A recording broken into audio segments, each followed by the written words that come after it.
En Diario Financiero celebramos 36 años en los que somos más que cifras, somos señales. Te invitamos a ser parte del mes aniversario en df.cl/aniversario. Diario Financiero, las señales que te importan. Muy buenos días, bienvenidos a los que están presentes y a quienes están escuchándonos o viéndonos a través de la señal de df.cl. Mi nombre es Paula Vargas, yo soy la subdirectora de Diario Financiero y en esta oportunidad vamos a cerrar este ciclo de 3 conversaciones que realizamos a propósito de la reforma, de la discusión de la reforma previsional y que está organizado por la Asociación de AFP en conjunto con Diario Financiero. En esta oportunidad, el tema del conversatorio de hoy es modernización del régimen de inversiones e impacto en pensiones, donde por supuesto vamos a profundizar en las propuestas relacionadas de cómo hacer de este régimen de inversiones algo más eficiente y por supuesto lo más importante, que genere mayor rentabilidad a nuestros ahorros. Eso yo creo que es de por sí lo central, digamos, del régimen de inversiones.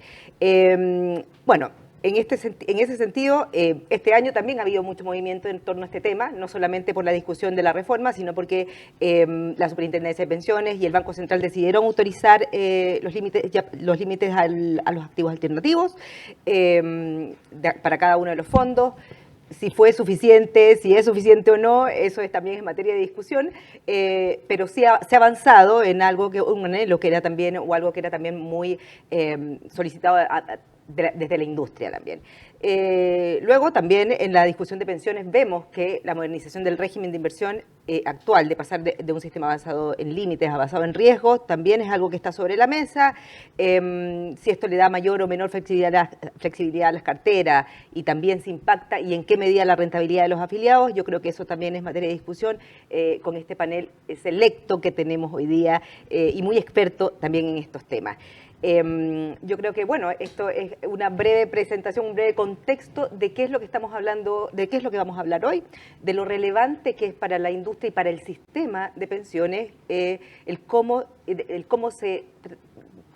está el régimen de inversión, el qué tan eficiente es y cómo se puede mejorar para también esto tener impacto en la rentabilidad, que es lo que más nos importa para tener más ahorro para las pensiones. Bueno, y para conversar sobre esto nos acompaña aquí el exministro de Economía, Juan Andrés Fontaine. Muy buenos días, muy bienvenido. Silvia Fernández, Country Head of Chile de BlackRock, también nos ha acompañado en otras oportunidades, así que muy bienvenida también, Silvia. Y Jorge Valencia, VP Ejecutivo de Wealth Management e Insurance de Banco Santander, siempre con esos cargos tan rimbombantes, pero bueno.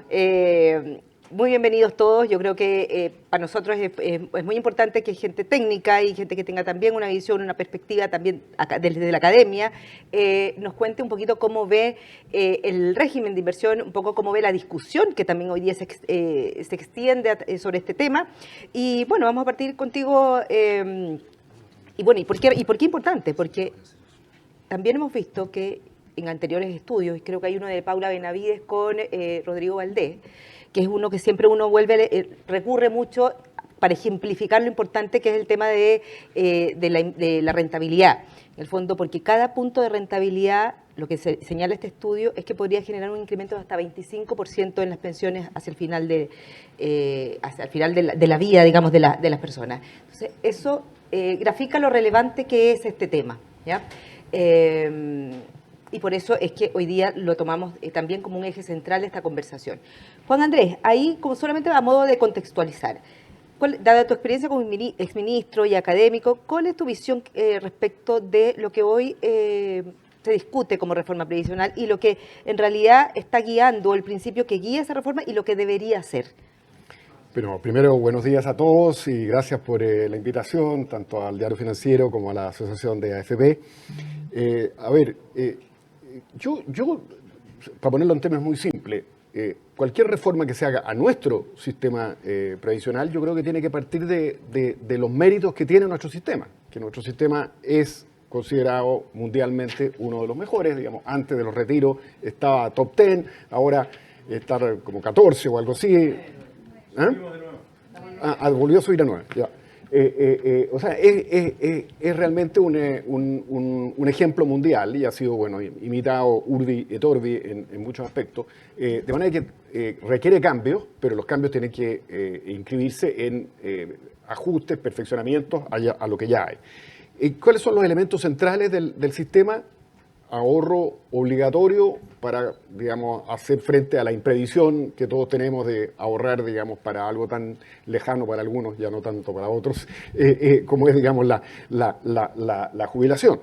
Y en ese sentido, el ahorro obligatorio con el 10% aplica en Chile a los trabajadores formales y en el caso de los que boletean está subiendo, ¿no es cierto? Está como en 13 y tanto, me parece, en este momento, para llegar al 10 correspondiente a pensión de vejez en 3 años más.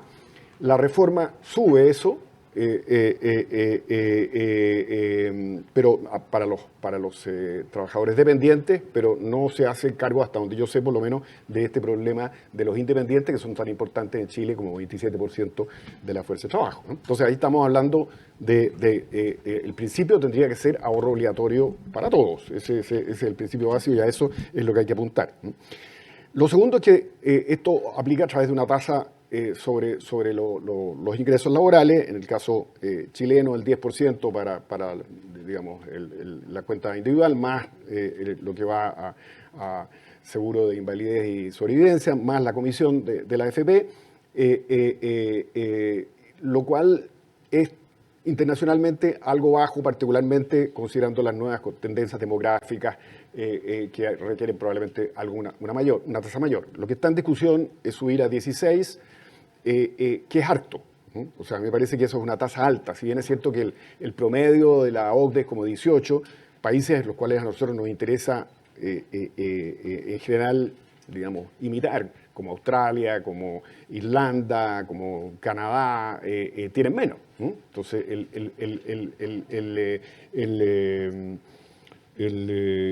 16% a mí me parece alto y particularmente si se llega rápido. Bueno, yo estoy informado solamente por la prensa en esta materia, ¿eh? No, pero por lo que veo de la discusión de la reforma se habla de subir a un ritmo de 1 punto por año, lo cual me parece tremendamente rápido, ¿no? ¿Y cuál es el problema de eso? Obviamente, impacto en el costo laboral.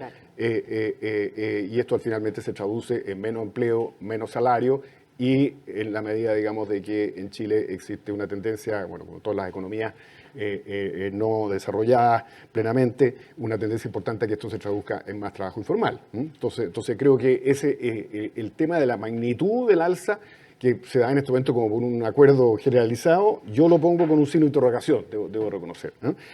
Si bien creo que es necesario hacer alguna alza, digamos, de cotizaciones, me parece que el 16, y sobre todo el 16 rápido, es excesivo, ¿no? La gradualidad, en el fondo. Yo creo que la gradualidad es importantísimo, pero incluso, bueno, habría que ver, pero incluso el 16 me parece discutible, considerando que el sistema australiano, por ejemplo, que es bien parecido al nuestro en muchos aspectos, tiene tasas menores, ¿no? Durante mucho tiempo tasas muy parecidas a nosotros, entiendo que están subiendo en este momento, como llegando a 13, me parece, o algo así. El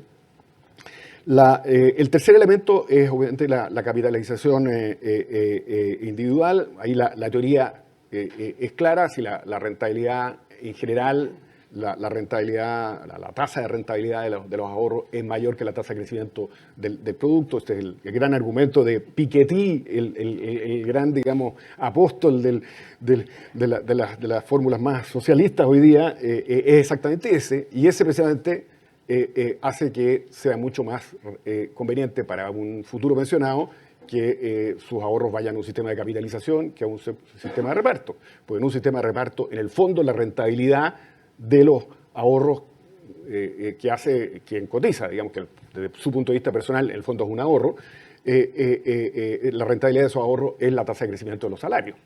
Entonces, no solamente los salarios, sino salarios y empleo, ¿no? O sea, de los ingresos laborales. Y esa tasa es menor normalmente que la tasa de rentabilidad del capital, así que claramente para pagar buenas pensiones es mejor un sistema de capitalización. Increíblemente el sistema de reparto tiene mejor imagen que el sistema de capitalización porque incluye un componente de solidaridad que obviamente siempre es bien evaluado. Pero es una solidaridad bien en el papel nomás, porque en la práctica todos sabemos que los sistemas de reparto conocidos, y el caso del nuestro histórico, el mejor caso de eso, terminan con sistemas de discriminación, de favorecer a unos y no a otros, de esquemas como de... Pues el sistema de reparto tiene mucho de pan para hoy y hambre para mañana. Si uno sube fuerte las cotizaciones para repartirlas hoy, tiene grandes beneficios. La generación actual tiene grandes beneficios a costa de las generaciones futuras, digamos. Entonces, eso lo hace muy atractivo siempre, políticamente hablando, el hacer un sistema de reparto. El mismo atractivo político que tuvieron los retiros, en el fondo, que es usar la plata que está ahorrada para dar beneficios hoy a costa de un peor futuro. Pero eso, desde el punto de vista electoral, siempre es sumamente atractivo. Y eso creó en el mundo esta gran... hizo muy populares los sistemas de reparto, porque la generación que se beneficiaba de ese reparto inicial, obviamente aplaude eso. Y eso, cuando las economías crecían rápido, permitía, digamos, que sucesivamente varias generaciones tuvieran ese efecto positivo. Siempre a costa del futuro, pero ese futuro se alejaba porque las economías estaban creciendo rápido. Pero con las tendencias de crecimiento económico y demográfico que vienen por delante, obviamente ese juego ya se acabó. Entonces el sistema de reparto en ese sentido es particularmente peligroso. Obviamente yo creo que hay que tener elementos de solidaridad, pero esos elementos de solidaridad son parte general de la organización del aparato estatal. Hay que pensar que los sistemas de reparto nacen en la época de Bismarck, digamos, de fines del siglo XIX en Alemania, en tiempos en los cuales los estados no estaban bien preparados para hacer esta función distributiva que hacen hoy día. No tenían las capacidades. Hoy día todos los estados, y el nuestro, digamos, hacen este tipo de solidaridad con los impuestos y con beneficios, como puede ser el caso de la PGU, digamos, u otros que están, hay otros más focalizados, digamos, tienen todas esas estructuras. Entonces, ¿por qué pensar en que un subsistema, por así decir, que es el sistema previsional, sea el encargado de hacer solidaridad y no todo el sistema, digamos, con los impuestos y con el gasto público? Entonces, por eso creo yo que tenemos nosotros un aparato estatal capaz de hacer eso y, bueno, hay que trabajar con el gasto social y con el sistema tributario para lograr esa solidaridad que supuestamente se busca con el sistema de reparto. En consecuencia, yo creo que claramente capitalización y dentro de capitalización, administración privada en base a libertad y competencia, o sea, propiedad, libertad y competencia. Esos son los grandes principios de nuestro sistema y creo que hay que mantenerlos en las reformas que se están haciendo. Ese esquema, de paso, tiene la virtud, o ha tenido la virtud en Chile, de favorecer enormemente el desarrollo del mercado de capitales, que es un ingrediente fundamental de una estrategia de desarrollo. Bien sabemos, que podemos hablar de esto después, que el mercado de capitales hoy día está bien parado, digamos, y a mí me parece que una ventaja como secundaria, porque lo principal obviamente es tener un sistema que pague mejores pensiones, pero una ventaja secundaria que no puede dejar de tenerse en mente es el hecho que un sistema de capitalización tiende a favorecer un mejor desarrollo del mercado de capitales. Y justamente, tomando tus últimas palabras, el desarrollo del mercado de capitales. Bueno, vamos a hablar enseguida con Silvia, justamente vamos a preguntarle a ella, porque tiene que ver mucho con su área de expertise. Esta semana la mesa técnica emitió su informe, donde no hubo unanimidad respecto del tema de la licitación de stock, y uno de los aspectos que generó más dudas es básicamente sobre la decisión que podrían tomar las administradoras, las AFP, respecto de invertir o no en activos alternativos, por ejemplo, digamos, porque al traspasar las carteras también tienen que traspasar o vender los activos. Y los alternativos tienen otras complejidades en ese sentido. Hay dos preguntas, Silvia. Una, ¿por qué es importante que las carteras de los fondos de pensiones tengan activos alternativos? ¿Por qué es relevante? ¿Y qué pasa con esta propuesta de la licitación de stock? ¿ya? Si queda tal cual como la proponen, ¿ya? Hubo algunos cambios que sugirió la mesa técnica, que no sabemos si queden o no, pero políticamente parece que que la licitación de stock es algo que podría estar avanzando en el Congreso. Entonces, dada esa realidad, cuéntanos un poquito cómo ves tú o los riesgos eventuales o tal vez beneficios, no lo sé, eso tú nos aclararás, de avanzar en ese sentido y en el caso y cómo puede afectar o no a los activos alternativos. Bueno, primero que todo, gracias Paula y felicitaciones por esta instancia, porque yo creo que nos hace falta en el fondo esta conversación que mezcle un poquitito lo técnico, lo que uno puede ver en la academia con la realidad y la realidad de cómo se implementan efectivamente los portafolios de los fondos de pensiones. A ver, respecto a tu primera pregunta sobre si los activos alternativos son algo beneficioso para las carteras, yo creo que nos podemos repuntar a una de las últimas informaciones que nos dio la superintendencia. Si tú tomas hoy día el fondo C con el porcentaje que tiene de inversión en activos alternativos, eso tiene una tasa interna de retorno que hoy día está en torno al 13% en UF. Si lo comparamos con el retorno histórico de los últimos 10 años de ese mismo fondo, estamos hablando de retornos históricos que están en torno al 3, incluso un poquito menos en UF. Entonces, eso es una muestra evidente de que la incorporación de activos alternativos es algo que tiene que estar sobre la mesa. Cuando hablamos de activos alternativos, estamos hablando de deuda privada, equity privado, de infraestructura, ¿ya?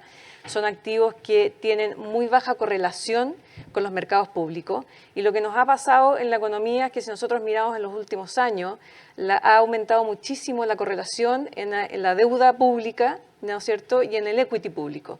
Y eso nos llevó a tener un año como el 2022 en que cayó tanto la renta variable como la renta fija. Tener activo alternativo te aumenta la diversificación del portafolio y al mismo tiempo te disminuye la volatilidad. Son activos que son proyectos que maduran a largo plazo, financiamientos que maduran a largo plazo y la ventaja que tienen es que están exentos en cierta forma de los vaivenes de la inflación.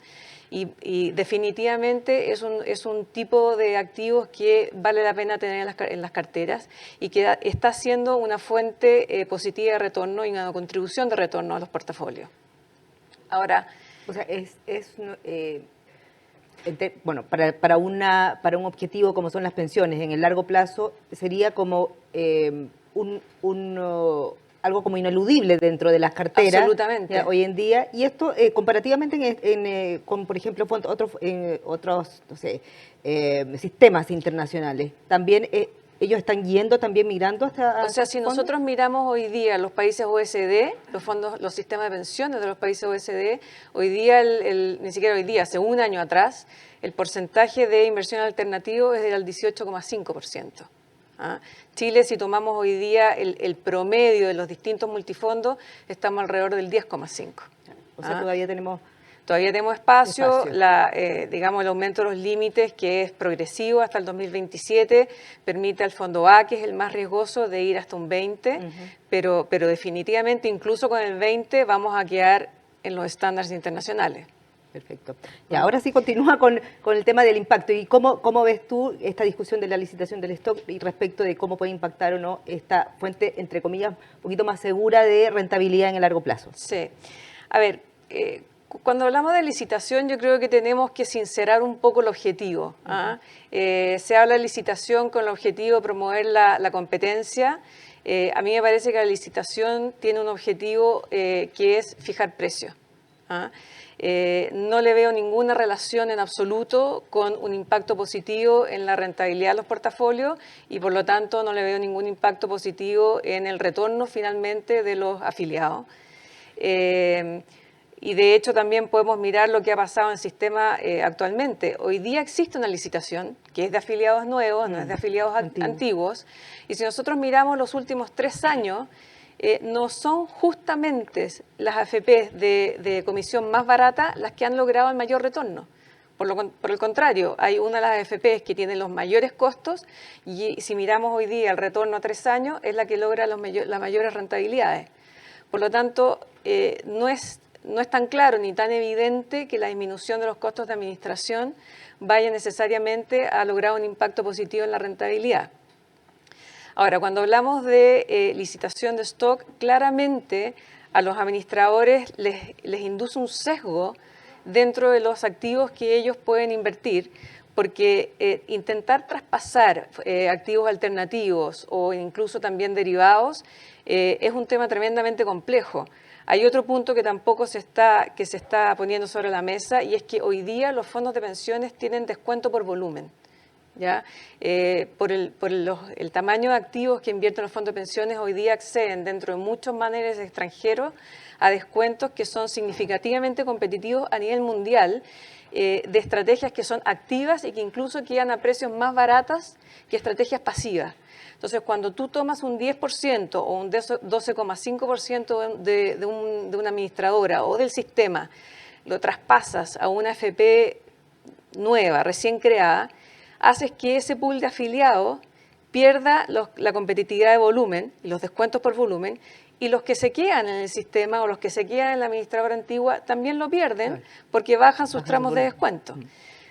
Ahora, cuando hablamos de alternativos, hoy día las AFPs tienen programas de alternativos que son tremendamente sofisticados, tienen equipos tremendamente capacitados para sacarle justamente el mayor valor agregado a estas inversiones en alternativos. Se está hablando incluso hoy día de, como una forma de facilitar el traspaso de los alternativos, de colocar estas inversiones en un feeder local. A mí no me hace mucho sentido que estemos hablando de reducir los precios de administración para que incorporemos un nuevo costo dentro de los activos subyacentes. Los feeders tienen un costo implícito, nadie te hace un feeder gratis. Entonces, es traspasar el costo desde un lado hacia el otro. Y además, que los feeders, cuando hablamos de feeders, que fue, de hecho, el camino original que tomaron las AFPs cuando recién empezaron a invertir en alternativos, primero que todo tiene la limitante de que cuando tú, de acuerdo a la normativa, cuando tú haces un feeder para un alternativo, necesitas un mínimo de diversificación. Por lo tanto, estás obligando a distintas administradoras a invertir en exactamente el mismo asset class o el mismo activo subyacente.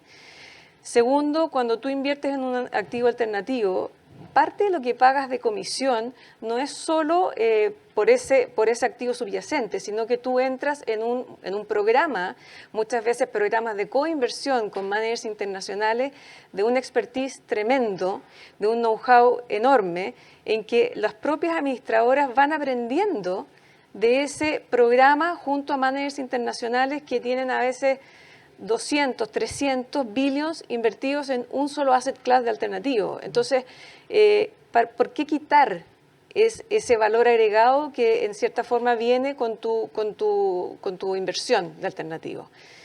Por lo tanto, el tema del feeder yo realmente no le veo mucho sentido. Creo que es buscar alguna forma de hacerlo estudiable.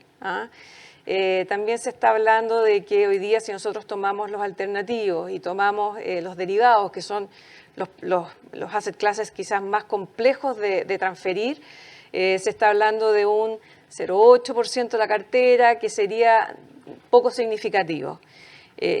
Mi pregunta es qué va a pasar más adelante, después de la primera, segunda, tercera licitación, cuando tú vayas quedando con portafolios que se van concentrando cada vez más en alternativos y en derivados, que vas traspasando afiliados a un administrador que entra en el sistema y que a lo mejor no tiene ni las capacidades de volumen, ni las capacidades de expertise para entrar en alternativo, ni tampoco para firmar contratos de derivados. Firmar un contrato de derivado es un tema complejo, no es simple ni tampoco es fácil. Entonces creo que cuando hablamos de licitación, cuando hablamos de, ok, estos activos no son transferibles, por lo tanto no los tocamos, yo creo que nos estamos alejando un poquitito de la realidad, estamos condicionando a lo que los administradores realmente pueden hacer y le estamos quitando capacidades a los administradores de efectivamente lograr una mayor rentabilidad y lograr mayores tasas de retorno. Que es el objetivo, digamos, del sistema. Que es el objetivo. Y por último, esto no tiene que ver con el tema de inversiones, pero cuando hablamos de licitación de cartera, a mí también no me deja de preocupar qué va a pasar con ese afiliado finalmente. Porque estamos hablando de informarle al afiliado que pueda dentro del plazo de un mes, ¿no es cierto?, decidir si no participa de la licitación. Yo creo que esperar que podamos llegar a todos los afiliados en un mes no es real. No es real. O sea, yo creo que cualquiera de nosotros no leyó el mail, no lo vio, no tiene mail, no entiende lo que el mail está diciendo.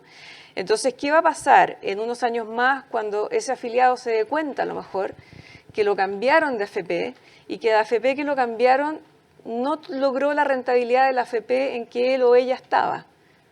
¿Quién le explica a ese afiliado que, perdona, pero tuviste un mes y no dijiste nada? Entonces, partiendo de la base de la licitación, independientemente de los activos que traspasemos o no, a mí me parece que toda licitación, cuando tú hablas de la propiedad privada de los afiliados, necesitas el consentimiento para después poder traspasarlo. Por lo tanto, a mi juicio, la licitación o el gobierno debiera tener, el gobierno junto con las AFP, debieran tener la responsabilidad de informarle al afiliado qué opciones tiene disponible, qué opciones hay de menor costo, y que el afiliado decida. Nosotros no podemos suponer que el afiliado es solo sensible al costo. Hay otros afiliados que son más sensibles a la rentabilidad, más sensibles al servicio, o porque tiene la sucursal a 15 minutos caminando. Y de hecho, hoy día hay AFPs que son de bajo costo, que han entrado a la licitación de los afiliados nuevos y que se han transformado en las AFP con el mayor número de afiliados del país. Por lo tanto, voluntariamente ese cambio sí está existiendo. Claro, no existe esa inercia que antes de no hacer nada, como salvo para, ahora vamos a hablar de los fondos mismos, pero bueno, nos quedó muy claro un poco tu posición respecto a la licitación, el impacto en los activos alternativos y en el sistema completo. Pero ahora pasemos, Jorge, a otro tema que también tiene que ver con el régimen de inversión de alguna manera, porque lo que se propone también es pasar desde multifondo hacia fondos generacionales. Esto quiere decir que ya no se podrá, la gente ya no se podrá cambiar de fondo tan libremente como existe hoy día, sino que pasará a un fondo generacional propio del tramo etario que le corresponda, en el fondo. Ahí, no sé si eso puede dificultar o no la labor o la gestión de administración de los fondos respecto a lo que hoy día existe, y no sé si y también la otra duda es si esto efectivamente es bueno para la rentabilidad, digamos, para obtener buenos retornos. A ver, oye, bueno, yo me sumo al agradecimiento por la invitación. Mira, en la discusión de los temas de la reforma de pensiones, hay temas como importantes, como de primer orden, como lo que escribía Juan Andrés respecto de mantener la capitalización individual, de aumentar la tasa de ahorro, etcétera. Hay temas de segundo orden, hay temas de tercer orden. Y esta cuestión de los fondos generacionales es como de tercer orden. Yo me imagino por qué la idea de poner fondos generacionales. Tuvimos hasta hace pocos años en Chile estos asesores que te mandaban mails o te hacían sugerencias de cambiarte el fondo A al fondo E y que le iban a ganar al mercado, etcétera, etcétera. Y está como bien probado que tratar de hacerle market timing a los fondos de pensiones es una muy mala idea. Y yo me imagino que esto es una reacción a eso. Pero hay muchas maneras más fáciles de implementar una restricción a los movimientos de fondos que armar fondos generacionales. Mi reacción a los fondos generacionales es súper simple. ¿Cómo funciona un fondo generacional? Básicamente mete gente que se va a pensionar más o menos en un mismo momento del tiempo, y por lo tanto nació más o menos en el mismo momento del tiempo, en un fondo, y ese fondo parte invirtiendo harto en activos riesgosos, en acciones, y esa cantidad de acciones va disminuyendo en el tiempo hasta que el tipo se pensiona. Hacer esto solamente pensando en la fecha de nacimiento de una persona el primer como error simple, digamos, porque en realidad esto es como un par ordenado entre patrimonio y edad. Entonces yo no le veo como ningún beneficio significativo a la rentabilidad. Los multifondos pueden ser enredados o no enredados, pero por lo menos las personas pueden, en función del patrimonio que tienen y la edad que tienen, elegir el que puede funcionarles mejor. Y lo que debiéramos hacer es mejorar mucho más la capacidad de explicarle a las personas en qué multifondos debieran estar y cuál sería el glide path correcto que debieran ir teniendo en el tiempo en función de su patrimonio. Y su patrimonio no es solo la plata que tienen en el fondo de pensiones. Es muy distinto una persona que tiene sus ahorros en la AFP y eso es su único patrimonio que una persona que tiene una casa. Y típicamente está bien demostrado que una persona, o sea, que el principal fuente de patrimonio de una persona es su casa. Claro. Entonces, a mí me parece que la solución de estos fondos generacionales es una solución muy compleja y a un problema que efectivamente existió de estos movimientos de fondos, pero que yo creo que no aporta nada al tema de las pensiones. Y sí va a tener algunos efectos secundarios que creo que pueden ser malos. O sea, hoy día la industria de APB, las AFB son las más grandes proveedoras de ahorro previsional voluntario del país, con distancia. ¿Cuál es el incentivo de hacer APB en un fondo generacional? Entonces, con eso vaya evidentemente a matar la industria de APB en la AFP. Fantástico para la gente que administra APB fuera de la AFP, entre cuales está el Banco Santander. Yo con el disclosure de que yo tengo productos de APB bastante buenos por lo demás, pero no me interesa ganar por secretaría, digamos. A mí me interesa que las AFP sigan haciendo APB y que haya competencia. Entonces yo creo que esta cuestión no es una buena idea de política. No sé para qué lo pusimos en toda esta discusión, no sé si aporta mucho. Y la verdad, y desde el punto de vista de mejorar las pensiones, es muy, muy marginal. Y comparativamente, no sé, hay un benchmark internacional. ¿Dónde se usan este tipo de...? Los activos generacionales se usan harto en algunos fondos de pensiones dedicados de empresas en Europa y en Estados Unidos. Son una parte en general chica. Tienen la gracia que cobran barato, entonces de nuevo tenemos este sesgo al precio. Claro. Pero mira, hay dos cosas importantes en el tema de la AFP. Las AFP no son caras. Si tú tomáis los ingresos de la AFP y lo divides por los activos que administran, va entre 0,4, 0,45, 0,55. Eso podría bajar a 0,35 o 0,30. Ok, fine. Pero no estamos hablando de órdenes de magnitud gigantescos. Si tú agarras toda esa plata y la metieras ahí en los fondos de pensiones, eso no te mejora la rentabilidad. Primera cosa, todos estos ahorros que estamos hablando de precio, de bajar comisiones, no van a tu cuenta de... O sea, si tú te cambias a una FP que te cobra menos, sube tu sueldo de ese mes. No te mejora la pensión. No mejora la pensión. Claro. ¿Ya? Entonces, esa es la primera cosa que no entendí porque no discutimos acá. Si hay una mejora en cotizaciones, si una persona se decide ir a una AFP más barata, la forma en la cual esa persona va a ver que le está yendo mejor en su rentabilidad y que por irse a una AFP más barata gana más plata, es que su cotización suba. Eso no pasa. Aquí tenéis, oye, si ganáis 1 millón de pesos y te vais de entre la más cara y la más barata, son 5 lucas de diferencia al mes. De eso estamos hablando. Entonces, agarremos esas 5 lucas y pongámoslas en la cuenta. Ahorrémoslas. Ahorrémoslas en la cuenta. Pero si no nos vamos a ver la aguja y no nos va a mejorar las pensiones. Perfecto. Muchas gracias, Jorge. Juan Andrés, siguiendo con todas estas propuestas y la institucionalidad que se está planteando para el tema de modernizar el régimen de inversión. La propuesta de gobierno establece dejar 3 límites de inversiones en la ley. ¿Ya? La inversión en papeles del Estado, la inversión en el extranjero y los límites por emisor. Lo leo porque es muy específico. Todo lo demás se traslada al régimen de inversiones, donde participa la Super de Pensiones, el Comité Técnico de Inversiones y el Ministerio de Hacienda.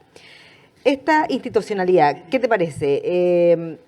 ¿Es la adecuada, es la que deberíamos tener para invertir estos fondos, más de 200.000 millones de dólares que actualmente tiene el sistema? ¿Es la que corresponde? ¿Te parece bien? ¿Cómo miras tú la institucionalidad?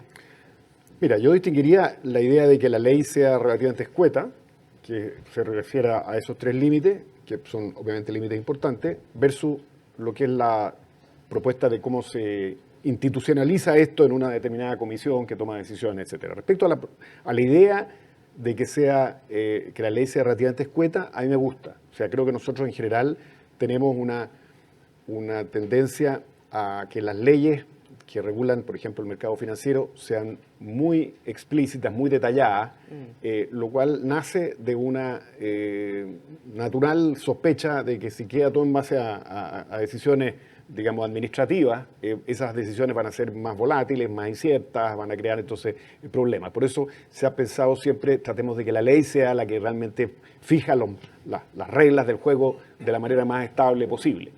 Pero eso, claro, tiene el problema que la ley cuesta cambiarla, que se somete, digamos, cada cambio a toda una discusión política que puede terminar en que el resultado sea peor que lo que se buscaba, digamos, etcétera, etcétera. Y entonces creo que es un camino que, si bien entiendo de dónde nace, es problemático. Yo prefiero que las leyes sean más simples, que vayan a lo medular y que las decisiones más técnicas queden en organismos de nivel, digamos, administrativo, pero que esos organismos sean autónomos, o por lo menos tengan un elemento importante de autonomía.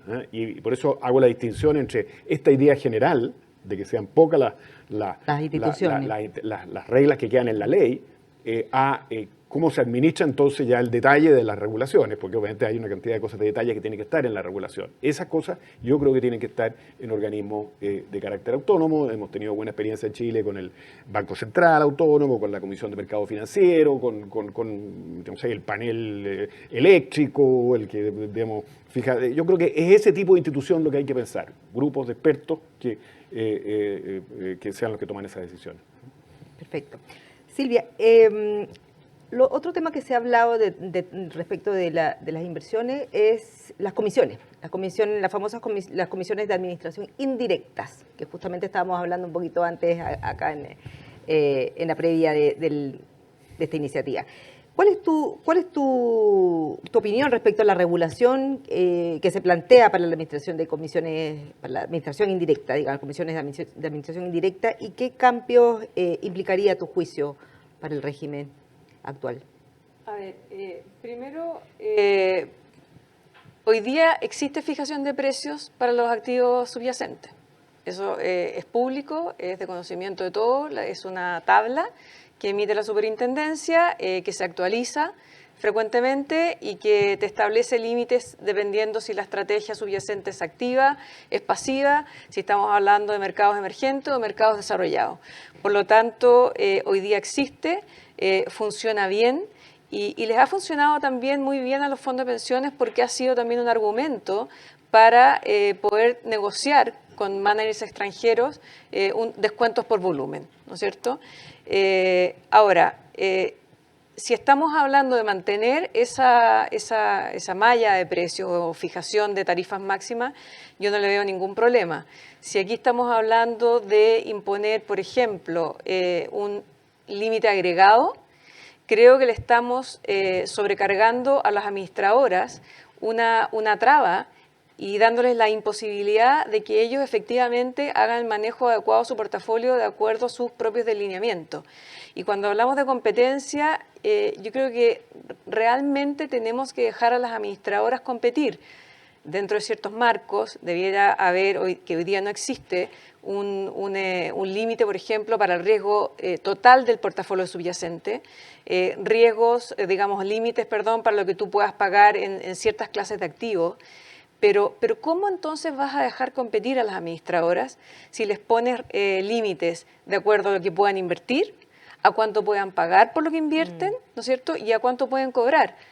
O sea, si realmente estamos hablando de competencia, tenemos que pensar en un marco que permita a una administradora posicionarse como la más barata del mercado, porque yo te ofrezco el activo subyacente más barato y la comisión más barata. No esperes rentabilidad, no esperes alfa.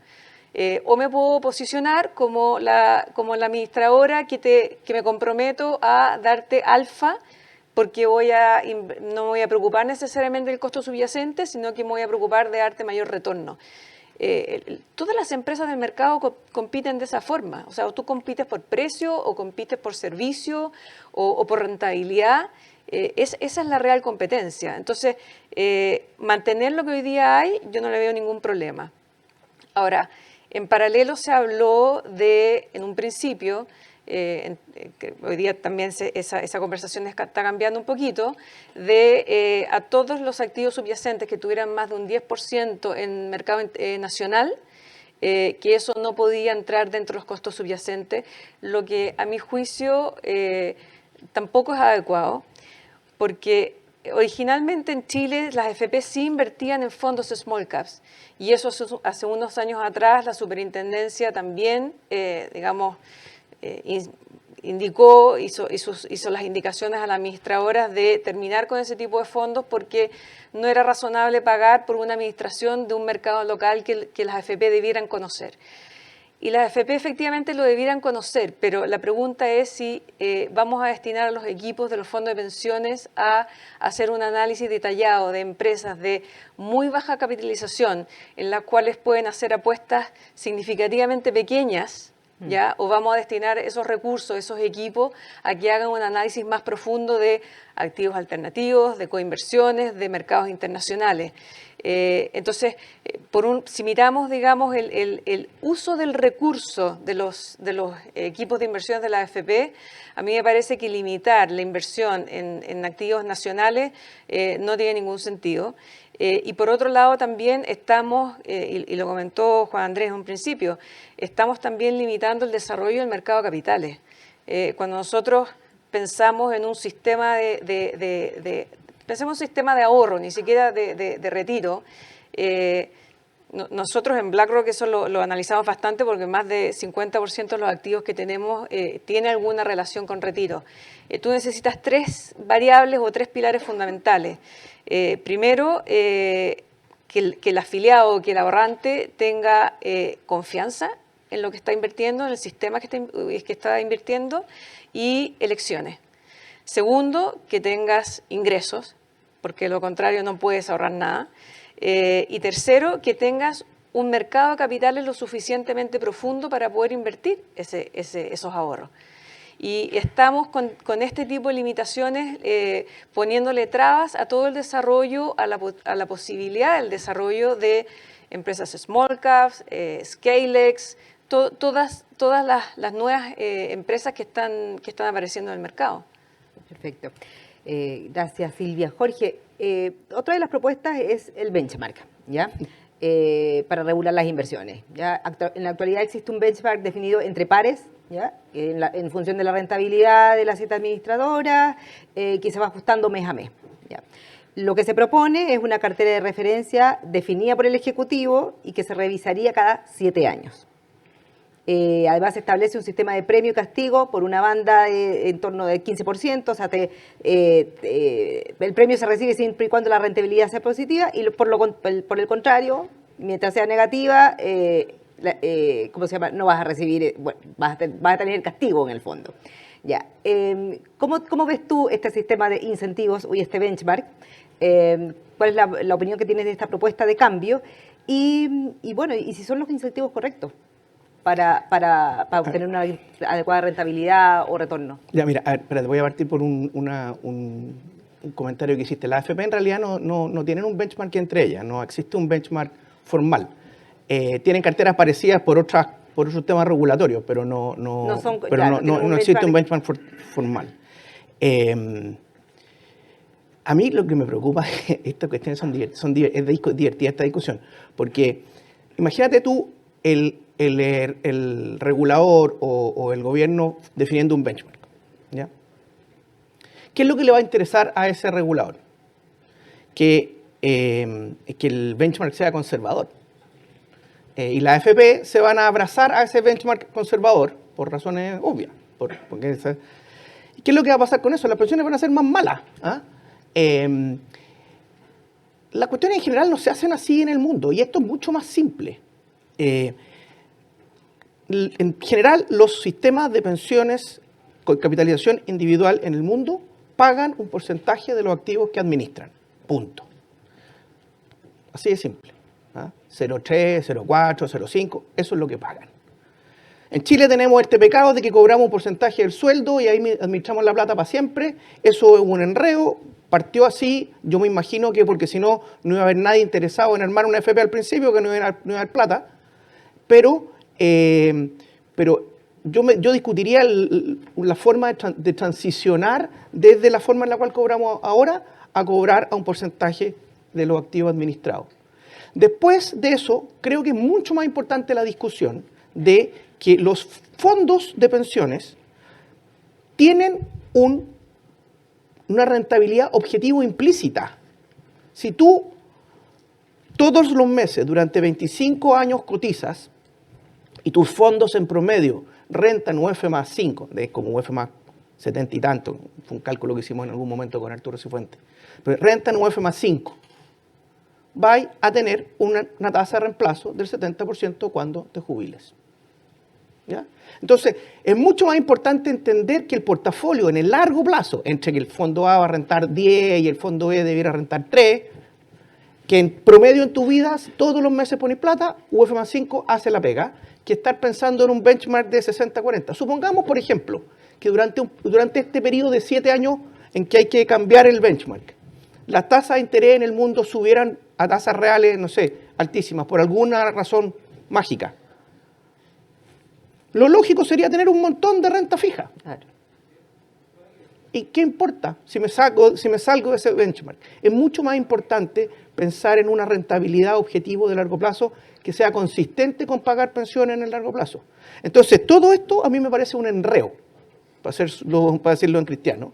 Creo que lo más importante es cambiarse a un sistema que sea súper simple y, de nuevo, que si un fondo hace la pega bien y cobra menos, y tomando el punto de la Silvia, y lo hace bien y elige un manager que como cobra, pero que cobra por su servicio, pero igual después de fees es mejor que hacer la pega solo, estemos abiertos a todo eso y pongámosle un cap a cuánto se puede pagar en total, fine.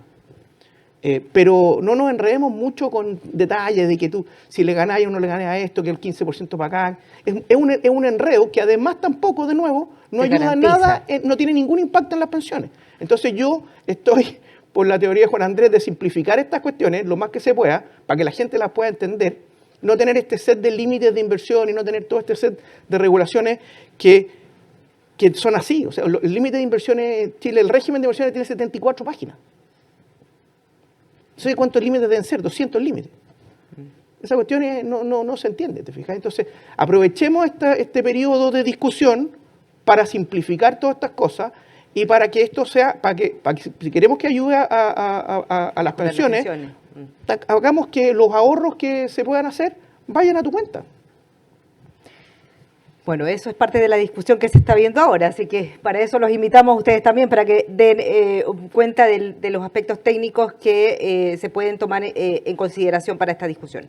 Juan Andrés, dentro también de las propuestas que se proponen al Comité Técnico de Inversiones y a la Comisión de Usuarios, se proponen eliminar el representante nombrado por las FP y agregando un segundo representante nominado por el Banco Central, mientras que en la Comisión de Usuarios se modifica también su composición, quedando presidida por un académico de una universidad estatal, nombrado por el Presidente de la República, un representante de la organización sindical más representativa, un representante de la organización empresarial más representativa, un representante de la organización de pensionados y otro académico, pero no está la industria en el fondo, básicamente por lo que veo en estos ajustes. Básicamente, ¿qué le parecen todos estos ajustes que se hacen o que se proponen respecto de estos dos entes? ¿Y son los adecuados o si mantienen la independencia que deberían tener instituciones de este tipo? Mira, como dije hace un momento, yo soy partidario de que todo este tipo de instituciones sean autónomas y sean técnicas, digamos. Y creo que esta forma propuesta de nombramiento a mí no me da esa sensación, me da más bien la sensación de un organismo más bien político. Entonces yo creo que hay que seguir el ejemplo de los otros organismos técnicos que tenemos, autónomos, digamos. Por ejemplo, en este caso, perfectamente podría ser que el sistema de alta dirección pública, digamos, haga concursos, se presenten expertos. Ahí gente de la academia, gente profesionales, expertos, creo que esa es la combinación adecuada para una cosa de este tipo, y esos sean los que compongan a este organismo. La representación específica de la industria a mí no me parece muy adecuada, la verdad.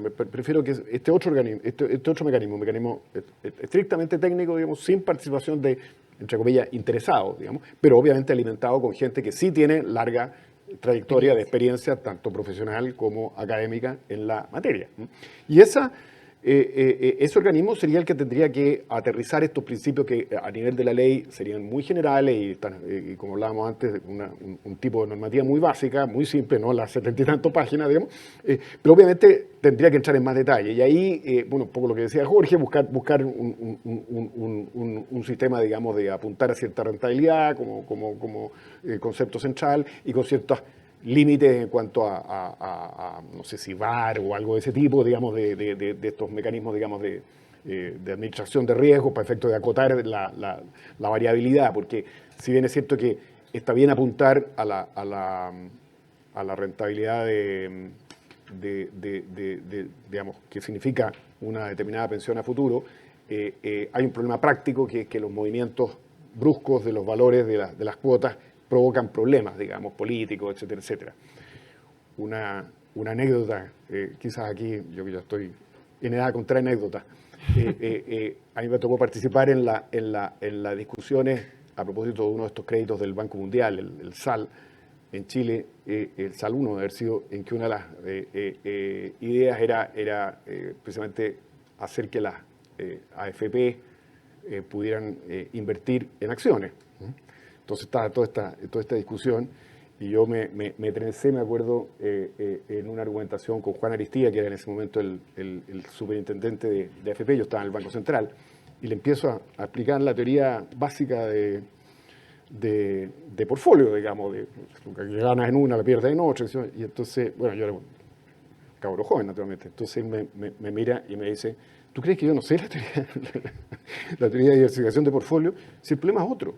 El problema es que por pequeña que sea la inversión que tiene una AFP en una empresa que quiebra, yo recibo un llamado de la moneda para, digamos, terminar para siempre la posibilidad de que las AFP inviertan en acciones, ¿no? Por pequeña que sea, o sea, esto no es un tema de diversificación de portfolio, este es un problema, digamos, de riesgo asociado de carácter más bien político a las pérdidas, ¿no? Entonces, creo que eso, que lo pongo en la anécdota política, pero también es una cosa también de seguridad personal de los propios afiliados, digamos, que pueden, sobre todo los que están más cerca de la jubilación, pueden tener obviamente mucho temor si ven que se produce una gran caída del valor de las cuotas. Aunque todos sabemos que eso es bien, o sea, en parte se neutraliza cuando si se compra renta vitalicia, etcétera, etcétera. Pero en definitiva hay ahí una incertidumbre natural que yo creo que la regulación podría acotar, pero siempre con un enfoque técnico a través de un organismo autónomo bien, digamos, capacitado para tomar esa decisión y no con 70 páginas que transforman en el fondo en la administración de la AFP realmente en una cosa tremendamente burocrática, digamos, de la administración financiera. Burocrática, compleja y más cara de alguna manera. Es cara y se hace muy difícil, si no imposible, alcanzar la mezcla riesgo-retorno, digamos, adecuada. Claro. Exactamente. Y cumplir con las expectativas de las personas, que eso también es un tema complejo de abordar. Jorge, el tema de, ¿qué pasa? ¿Qué piensas tú de este cambio del régimen basado en límites a uno basado en riesgos? ¿Ya? ¿Cómo los fondos de pensiones chilenos pueden beneficiarse de un cambio así en términos de diversificación y rentabilidad? Ya, pues, este es un tema de primer orden. Este es un tema de verdad importante. Debimos haber arrancado por ahí, pero bueno. Mira, el sistema de límite en Chile hoy día es como bien anticuado, para ser generoso en la expresión. Lo que básicamente hace el sistema de AFP es que dice que los activos, que el porcentaje que una AFP tiene en acciones es el riesgo que tiene. Y define básicamente eso como el concepto de riesgo. ¿Qué porcentaje tienes en acciones? Bueno, y no todas las acciones nacieron igual y no todas las acciones tienen el mismo riesgo y por lo tanto medir el riesgo que a lo mejor cuando yo quiero pensar que cuando se escribió el régimen en los años 80, digamos, no había tanta capacidad de computadores como ahora y que por eso lo hicieron de esa manera, y no había datos, claro, y era más difícil de computarizar estas cosas. Hoy día tenemos esa capacidad de datos y hay muchas maneras más simples y más lógicas de hacer esto, y hay métricas de riesgo que típicamente se pueden usar. No sé, la volatilidad de un portafolio, el VaR o el riesgo que el portafolio, la máxima caída que el portafolio puede tener, la máxima caída en la cola izquierda que podría tener. O sea, hay muchas formas técnicas de hacerlo. Y yo creo que debiéramos avanzar definitivamente hacia eso. Eso tiene dos efectos prácticos. Uno es que aumenta, o sea, liberaliza los portafolios potenciales que las AFP van a tener y requiere cierta capacidad para irlo monitoreando, ¿ya? Ahora, la diferencia de un fondo de pensiones con un banco, por ejemplo, o con una compañía de seguro, no solo el horizonte de inversión, sino que es el objetivo, y el objetivo de inversión determina los riesgos que tú estás dispuesto a asumir. Y por lo tanto, y Chile tiene un poquitito ese sesgo de la regulación de AFP, un poquitito basada en la regulación bancaria, que tienen como esa imagen de que en la AFP la gente como que estuviera haciendo trading, comprando y vendiendo papeles todo el día. Si tú entras a una AFP, a una área de inversiones de una AFP, en general es bastante callada. Y la gente lo que más hace es research.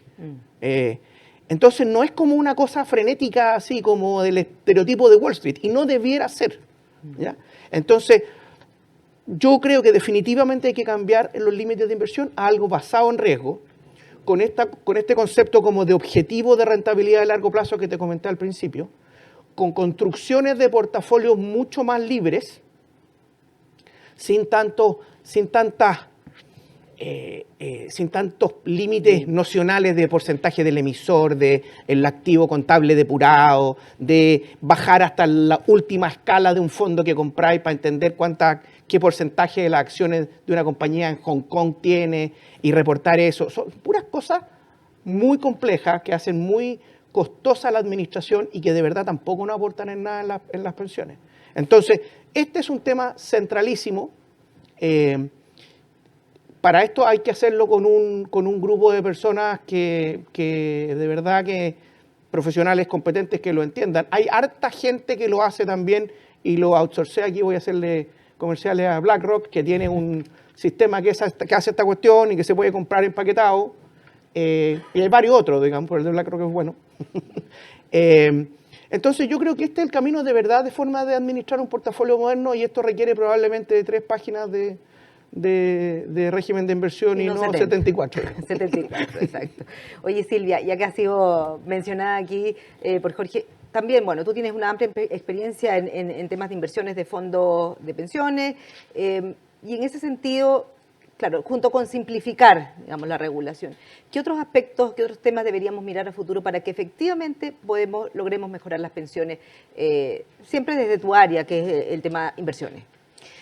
A ver, mira, yo creo que tenemos que digamos, enfocar el rumbo hacia lo que realmente va a aumentar la tasa de retorno y la rentabilidad de los fondos de pensiones. Cuando hablamos de los fees o de los cobros de los fondos de pensiones, yo creo que tenemos que sincerar los números. Hoy día, si tú tomas los fondos de pensiones más caros y los llevas como porcentaje de comisión por flujo a saldo, estás hablando de 0,55%. Eso es absolutamente competitivo con la industria mundial. Si le sumas el costo de los activos subyacentes, llegas aproximadamente a 0,85% en una industria que no solo te está gestionando las inversiones, sino que está recaudando, administrando, pagando pensiones alimenticias. Por lo tanto, el tema de regular esos costos y de pensar que una AFP tiene prácticamente que ser sin fines de lucro, yo creo que debería estar fuera de discusión en este minuto, porque tenemos otros temas más importantes. Se habla de separación de la industria, separémoslas, pero considerando que las AFP, lo que tienen hoy día, lo han desarrollado y lo han sofisticado durante los últimos 40 años. A mí me costaría creer que llegue un actor nuevo a hacer mejor lo que las AFP han sofisticado y mejorado durante estos últimos 40 años. Podemos separarlo y efectivamente darle la posibilidad a un actor como una AGF local, que puede tener un buen expertise en el manejo de inversiones, incluso para subcontratar la administración y la recaudación de una de las actuales administradoras, ¿ya? El préstamo de los afiliados al Estado. Yo no conozco otra industria en que los clientes le tengan que hacer un préstamo al Estado en una tasa que tampoco sabemos si es una tasa de mercado. Yo creo que tenemos que volver a como se ha dicho acá, un poco a la simplicidad. En los sistemas de pensiones no tenemos que inventar nada nuevo.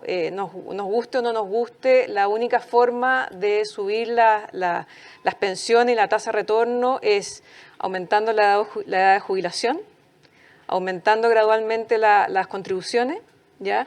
Y eliminando las lagunas que tenemos en Chile, porque no podemos esperar que el grueso de nuestros afiliados que cotiza durante 50% su vida laboral pretenda tener un 70% de tasa de reemplazo, ¿no es cierto?, por los 20 o digamos, aproximados años que le quedan de vida.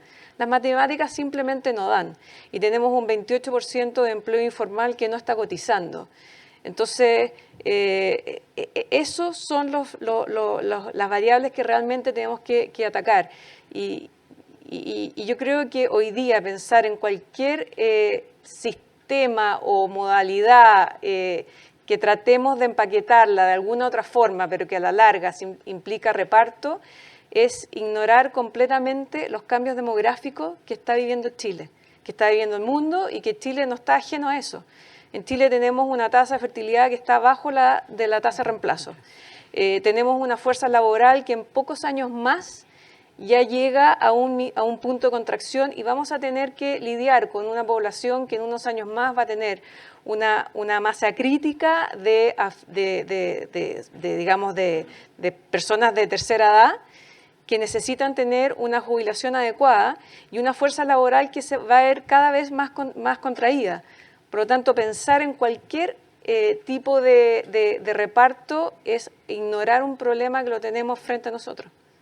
Así es, tenemos muchísimos desafíos en materia de pensiones, no solamente por la naturaleza misma de modernizar el régimen, sino también porque también se nos vienen encima otros problemas sociales. La demografía es un tema importante, así como el mercado laboral, que está cada vez más presionado. Juan Andrés, la última pregunta para ti también. ¿Cómo lograr que estos cambios se encaminen bien? Y por ejemplo, en el caso del régimen de inversión, por ejemplo, que hoy día depende mucho de las decisiones del regulador, digamos, de aumentar los límites, qué sé yo, y qué tan ágil, cuál es el mensaje, digamos, para el regulador en ese sentido, de ir agilizando estas decisiones.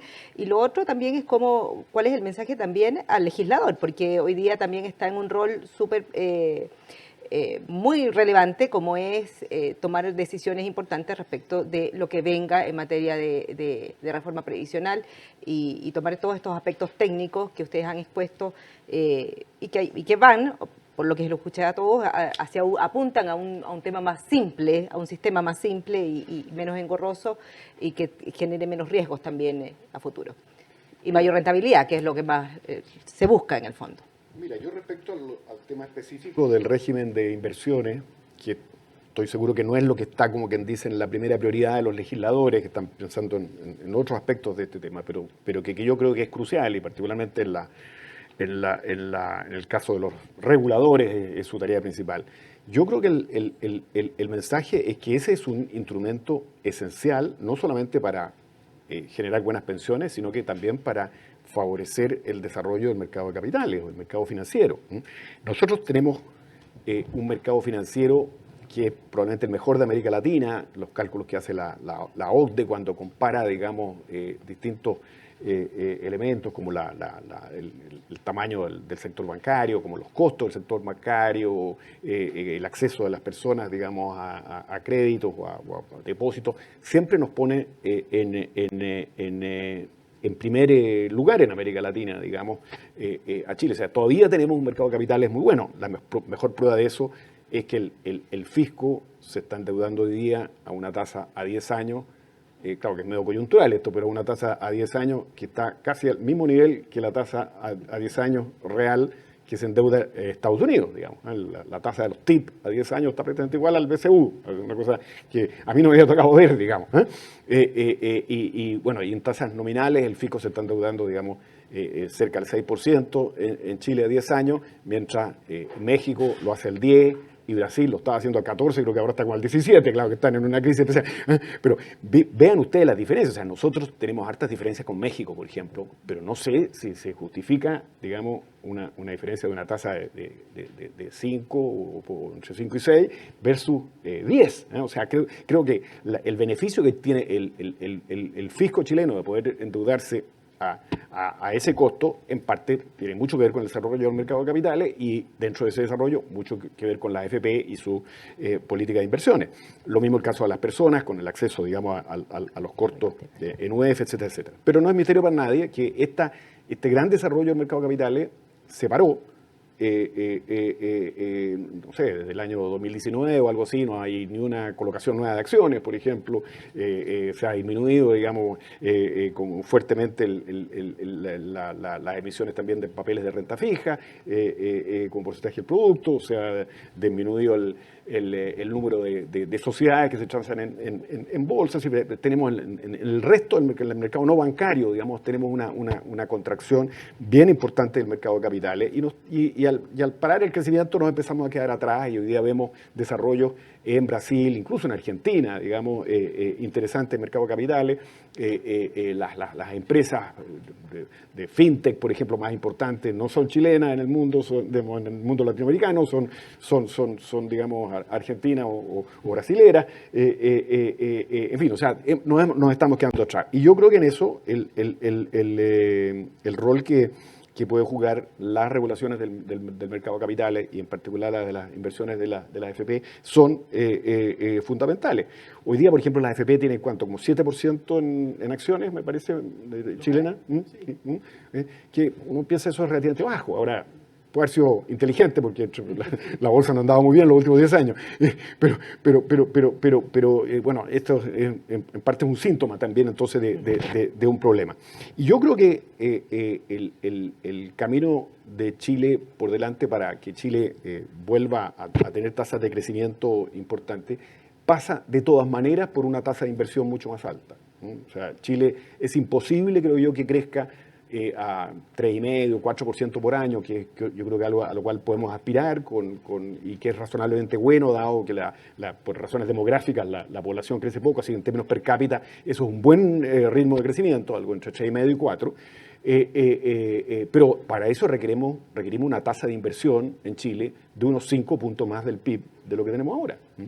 Y eso no se puede conseguir, o sea, aparte de todo el tema de la permisología para que esas inversiones puedan llevarse adelante, que me parece muy importante, la otra cosa que hay que atender es que el ahorro tiene que subir en algo así como 5 puntos del PIB. Y eso requiere un mercado de capitales potente, para lo cual creo yo que las AFP pueden cumplir una muy buena labor, ya sea canalizando ahorros obligatorios o también voluntarios. Yo creo que parte muy importante de la tarea que tienen por delante las AFP es precisamente seguir motivando ese mercado, junto con otros intermediarios financieros, el del mercado voluntario. Pero el crecimiento del ahorro es sumamente importante. Y claro, por ejemplo, subir las cotizaciones obligatorias es un camino que puede canalizar más ahorro, pero no es automático, porque al final no nos olvidemos que más ahorro significa retener el crecimiento del consumo. O sea, esa es la forma al final de ahorrar más. O sea, se habla de que subir las cotizaciones es como la solución, porque parece como que ahí está y puede ser, pero hay digamos, la contraparte de eso es mantener el consumo relativamente restringido y eso no es tan fácil de hacer. Pero yo creo que el mensaje es es desarrollo del mercado de capitales, y para eso persuadir. Yo creo que la Asociación de AFP está haciendo una buena labor en esa materia, y el diario financiero en foros de este tipo también, pero yo creo que esa es la tarea.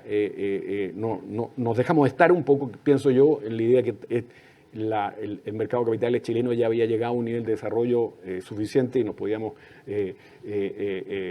como dejar que anduviera solo. Creo que hay que estar encima proponiendo nuevas formas para hacerlo desarrollarse. E informarlo también. Así que muchísimas gracias a los tres por participar de este foro. Muchísimas gracias también a quienes nos vieron a través de la señal de df.cl y a quienes están aquí presentes. Con esto terminamos este ciclo de 3 sesiones de conversación respecto de la reforma previsional y particularmente terminar con este tema tan importante como es el régimen de inversión, porque es clave también para nuestras futuras pensiones. Muchísimas gracias.